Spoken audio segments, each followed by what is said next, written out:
முடியாத கஷ்டங்கள் மனதிலை குறித்த காரியம் நினைக்கப்பட்ட காரியம் தடங்களின்றி தடையின்றி ஜெயமடையுமா?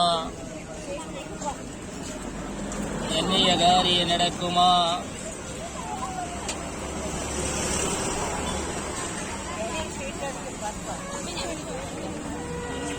எண்ணிய காரியம் நடக்குமா? ஏமாற்று இடையூறுகள் தீருமா?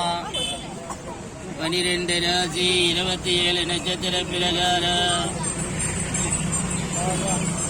மனக்குழப்பங்கள் மாறுமா? அம்மா வந்திருக்கக்கூடிய யாரிடம் வனபத்திரகாளி ஏடா வந்திருக்கிறது. இந்த வனபத்திரகாளி ஏடா வந்திருந்தால் பயப்பட வேண்டாம் தாயே.